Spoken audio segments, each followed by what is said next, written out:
Bagaimana dengan gerakan sholat, Kang Abu? Ya.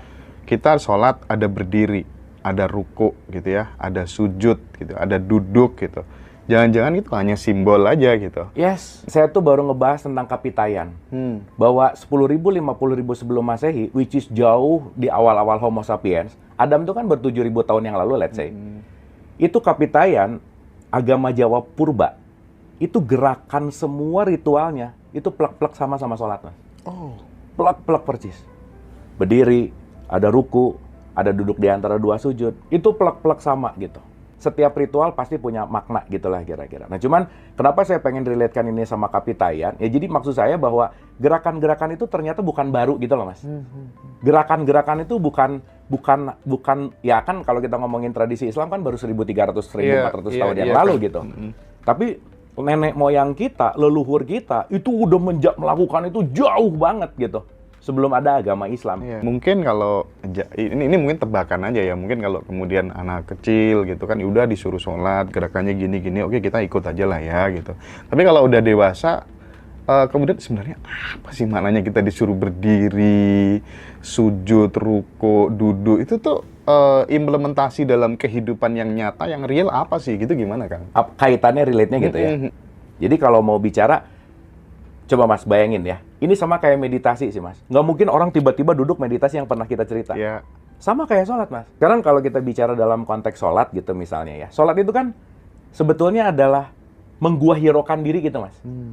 Sholat itu adalah, kalau pakai bahasa yang sederhana adalah, kamu memiliki waktu untuk dirimu sendiri tanpa ada distraksi dengan faktor eksternal. Maka salah satu membuat untuk tidak terdistraksi sama eksternal adalah meng-off-kan yang namanya panca indera. Makanya pendengaran, penglihatan, pikiran, semua itu di-off gitu. Nah, kebayang nggak? Satu, azan, reminding, oke. Ketemu air, releasing, oke. Qomat, Mas. Diulang lagi loh. Untuk remind lagi gitu. Jadi ini persiapannya panjang banget. Abis gitu iftitah dulu lagi. Baru sholat kan. Baru zikir gitu. Jadi kebayang nggak? 6 rangkaian ini yang ngebuat kita sadar gitu. Diulang 5 kali lagi. Jadi kalau 6 rangkaian diulang 5 kali, beres sholat tetap ngegosip, buset dah, udah nggak gitu kira-kira. Abis sholat tetap korupsi, berarti udah beneran ini nggak ngerti sih 6 tahapan ini gitu kira-kira. Jadi mau ke sholat itu panjang nih. Abis azan, wudhu. Berarti wudhu itu apa? Ngecek semua software maupun hardware. Makanya ketemu air. Ingat 80% diri kita adalah air. Air itu adalah konteksnya back to the nature dulu deh. Once semua energi kamu dalam vibrasi yang negatif, kamu balik dulu ke air untuk apa? Itu untuk melakukan netral gitu. Makanya kalau nggak ketemu air, ketemu tanah Mas. Karena ini 2 unsur alam sebenarnya.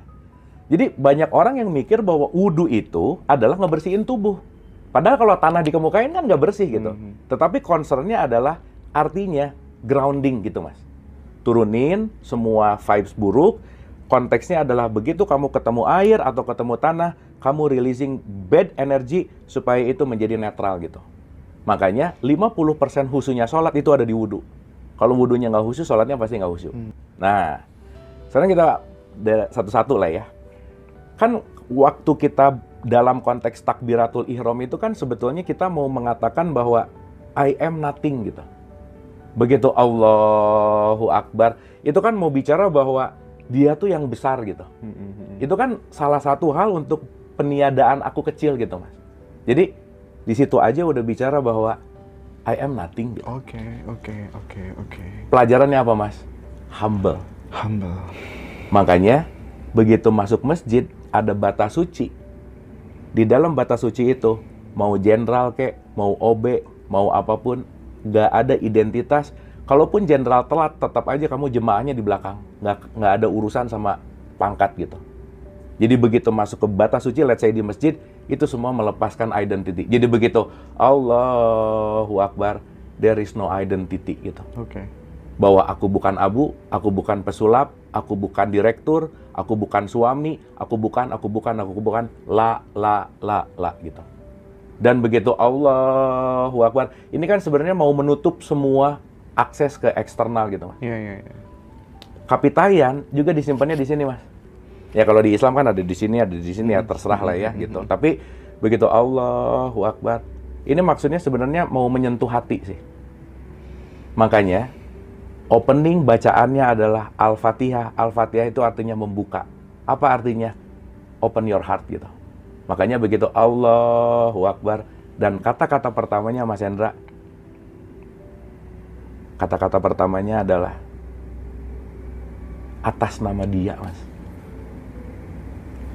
Bismillahirrahmanirrahim, atas nama Rahman Rahim.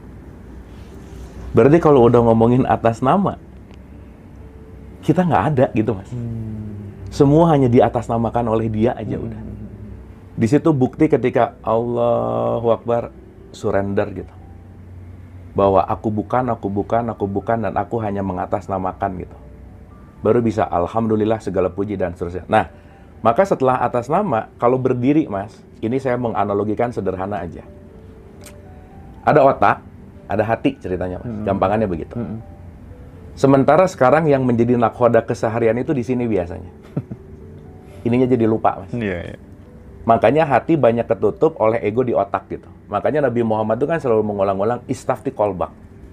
Ikutilah suara nurani. Nur itu cahaya, ani itu Tuhan. Jadi nur, ani, cahayaku gitu. Maka supaya ininya nggak terlalu dominan, diselaraskan dulu sama hati. Makanya ruku. Ruku itu kan gini nih. Maka supaya otak sama hati selaras dulu, Mas. Synchronize gitu. Dan at the end, kunci dari semuanya adalah menundukkan semua ego supaya nurani di atas dari ego gitu kira-kira. Makanya itu disebut sujud. Makanya mungkin Mas Hendra waktu dulu di pesantren pasti pernah dengar bahwa sujud adalah di mana kita paling dekat sama Tuhan, sama Allah. Betul nggak, Mas? Iya. Tapi bukan berarti mau dekat sujud sekarang kan bukan begitu. Tapi menyujudkan ego, menyujudkan keinginan, menyujudkan semua perspektif, ekspektasi yang ada di sini. Simpan ini di bawah dan biarkan mukamu tertutup, Mas. Jadi kalau muka kamu tertutup berarti kamu udah nggak penting lagi gitu. Soalnya sekarang kalau kita malu, mau ditaruh di mana muka saya, betul nggak, Mas? Ini penting banget nih. Tapi begitu sujud, Mas, there is no identity, tidak ada identitas sama sekali, tidak ada self sama sekali. Disitulah peleburan bahwa aku dalam tanda petik hanya menghambakan diri gitu. Selesai, itu diulang, dan kata kuncinya, indikator parameter orang yang semua ini dilakukan dengan oke, pasti, Mas, salam kanan, salam kiri. Keberadaan aku pasti akan membuat kanan dan kiriku salam itu damai. Ini sekali lagi sedikit perspektif yang mungkin kita akan sama-sama mempelajari dari gerakan gitu ya, kira-kira. Contoh misalnya. Jadi gini, Mas. Kalau kita bicara tentang sholat itu kan artinya solu. Solu itu artinya connected. Nah, pertanyaan adalah, yang connected itu kan udah pasti bukan tubuh fisik. Tetapi, fisik memang perlu gerakan. Karena berkaitan sama manas. Emosi, perasaan, pikiran. Maka setiap ritual pasti ada gerakan. Maka kalau orang udah terkoneksi, pasti keberadaannya membuat kedamaian gitu. Karena memang kebanyakan kita itu bertengkar, meskipun itu adalah seagama sendiri, itu karena kemudian memahami sesuatu itu hanya pada tataran kulit. Ibarat makan pisang itu kulitnya aja yang dimakan gitu, isinya nggak tahu kenapa gitu. Even itu adalah ayat, hadis, dan lain sebagainya, pokoknya bunyinya gitu, terjemahannya gitu, nggak usah pakai logika dan lain sebagainya gitu. Jadi minimal kita jadi tahu bahwa itu adalah sebenarnya transformasi kehidupan manusia untuk menjadi paripurna, kan kurang lebihnya begitu. Betul. Saya kasih contoh sederhana dikit lagi, Mas. Kemarin kan kita baru maulid ya. Maulid itu kan ada dua. Ada maulid Ahmad, ada maulid Muhammad. Bahwa Nabi Muhammad itu waktu lahir masih jadi Ahmad kan. Dan dia bertransformasi 40 tahun untuk menemukan dirinya sehingga dia menjadi Muhammad atau yang terpuji itu gitu. Makanya kalau kita maulid Nabi Muhammad, uswatun hasanah itu kan sebetulnya bukan pakaiannya, bukan hanya cara makannya gitu, Mas. Tapi yang penting kita lihat adalah gimana sih seorang Ahmad bin Abdullah bisa bertransformasi menjadi Muhammad gitu. Berarti kan ini kaitannya bukan hanya fisik, bukan hanya cara makan gitu. Tapi bagaimana dia menemukan jati dirinya. Bagaimana dia menemukan kesadaran, bagaimana dia menemukan ilahiyah gitu. Which is, kalau kita bicara di situ, kata kuncinya kan adalah bagaimana dia melakukan perjalanan di Gua Hiro gitu misalnya. Suwung atau hening gitu. Nah, jadi saya pengen mendisklaimer juga gitu ya, teman-teman, sekali lagi, mari kita terbuka gitu ya, supaya kita tidak menuhankan simbol, tetapi juga yang penting adalah fungsinya apa sih sebetulnya gitu. Karena kata kuncinya adalah setiap apapun konteks yang namanya simbol pasti ada fungsinya gitu. Oke. Kira-kira gitu, Mas. Oke. Nah, Kang Abu, itu kan tadi dalam perspektif Islam yang kita bahas gitu ya. Nah, masih banyak loh teman-teman kita itu yang sedikit-sedikit melihat perbedaan tuh sesat gitu kan ya. Gimana sih mempertemukan persamaan antara agama yang ada di Republik ini gitu. Sebenarnya ada persamaannya apa enggak gitu supaya mengakhiri jangan berteman sama itu Nasrani, itu Hindu, itu Buddha dan lain sebagainya gitu. Gimana, Kang? Ya ini tuh namanya subliminal message ya. Iya. Jadi Mas Hendra memang tersubliminal oleh baju tulisan saya sih gitu. Makanya saya sengaja pakai bagimu Bagimu agamamu, kau saudaraku. Bagiku kau saudaraku gitu. Iya. Mas, ini kita penting menyadari ya. Kita tuh nggak pernah tahu battle atau pertempuran apa di belakang orang ini, Mas. Begitu kita ngelihat orang ini langsung ngejudge, kita nggak pernah tahu betapa sakitnya dia, pedihnya dia, penderitaannya dan seterusnya. Kita nggak pernah tahu semua perjuangan orang sampai ada di hadapan kita. Kita tuh nggak pernah tahu gitu. So, daripada kita melakukan judgment, daripada kita melakukan mengkafirkan, menyesatkan dan lain-lain, penting dalam konteks kesadaran adalah bagaimana saling melakukan yang namanya pengertian gitu. Karena mau nggak mau, suka nggak suka, kita makhluk sosial, ya kita semua adalah konstruksi sosial. Nah, sosial itulah kita penting untuk ada kesalingan di situ. Itulah yang disebut ekosistem. Iya. Oke, jadi jangan buru-buru kemudian menghakimi perjalanan hidup orang lain gitu. Ketika kita mulai menyadari bahwa kebanyakan kita tuh nggak memilih agama, karena kebanyakan kita diwariskan agama. Pun, kalau kita mulai menyadari, agama tidak pernah menjadi tujuan, tetapi agama itu adalah jembatan.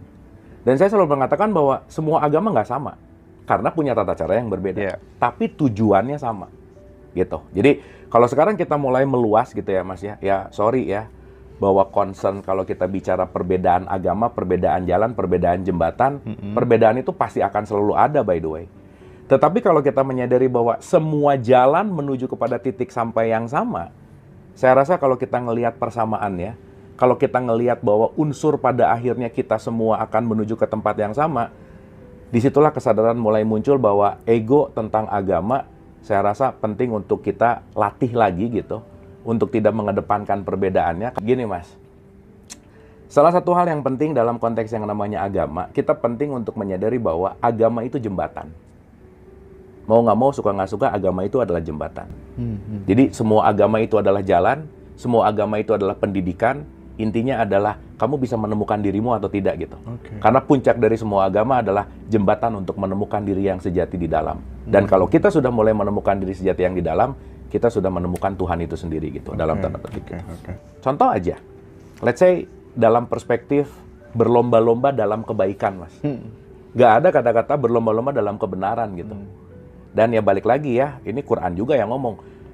Di surat 22 ayat 17 misalnya, di surat 2 ayat 62, mau kamu musyrik, Nasrani, Yahudi, semuanya deh, terserah. Semua penilaian hanya punya aku, kata Tuhan. Gitu sih, Mas. Jadi, kedewasaan sih ya, yang paling penting. Bahwa, ya sorry itu saya ya, misal. Saya selalu pakai analogi, mungkin Mas Hendra agak bosan dengar saya ngomong ini, karena ini saya ulang-ulang. Sepak bola tuh 90 menit, menit kelima kebobolan 2-0, ya belum bisa disebut kalah, Mas. Karena waktunya masih banyak gitu. Jadi kalau sekarang ngomong kafir, tar dulu. Permainan belum berakhir. Iya. Dan jangan lupa, Mas, selalu saya pengen ngulang-ulang bahwa kita semua adalah murid semesta. Murid, Mas. Gurunya tuh cuma Tuhan. Jadi kalau kita mau tahu dan mau sadar bahwa kita semua sesama murid, saya selalu ulang-ulang, Mas Hendra, sesama murid itu dilarang mengisi rapat temannya. Udah, itu yang paling penting. Jadi ya udah aja sih. Gitu. Kesimpulan pembicaraan kita ya. Satu gitu ya, bahwa kesimpulan diskusi kita saat itu, di kesempatan ini adalah, teman-teman, jangan terlalu cepat mengambil kesimpulan apapun. Karena kita tahu bahwa hidup ini adalah dinamis gitu. Once kehidupan ini dinamis, maka ketika kita selalu berproses dan untuk selalu bisa hadir utuh di sini saat ini, di situ kita akan semakin meluas gitu. Bahkan ketika kita tidak terlalu cepat mengambil keputusan, dan yang paling terpenting adalah tidak ada yang namanya mindsetnya pada goals-nya gitu, pada hasil gitu. Jadi maksud saya adalah Jangan buru-buru mengambil keputusan, jangan buru-buru mengambil kesimpulan, tidak meletakkan bahwa ini goal saya tuh atau tujuan saya tuh seperti apa gitu. Tetapi kata kuncinya teman-teman, mari kita terus bertumbuh. Karena sebanyak-banyak yang kita tahu, lebih banyak yang kita nggak tahu. Lebih baik kita terus mencari tahu, membuka diri, membuka pikiran, dan membuka hati. Karena mau tidak mau, manusia itu debunya bumi. Bumi itu debunya galaksi. Semua library, buku sebumi raya ini kita makan dan kita tahu apa sih tentang semesta raya. We are nothing. Dan yang paling penting teman-teman, nggak usah ngerasa penting aja. Itu yang paling penting. Oke ya, teman-teman, nice gitu ya, amazing pokoknya. Tontonan seperti ini penting untuk kemudian ditransformasikan ke semua orang supaya meminimalisir kebencian yang semakin meluas gara-gara akun Fufu Fafa, akun dan lain-lain. Oke ya, terima kasih banyak. Fafa lah ya. Thank you. Thank you.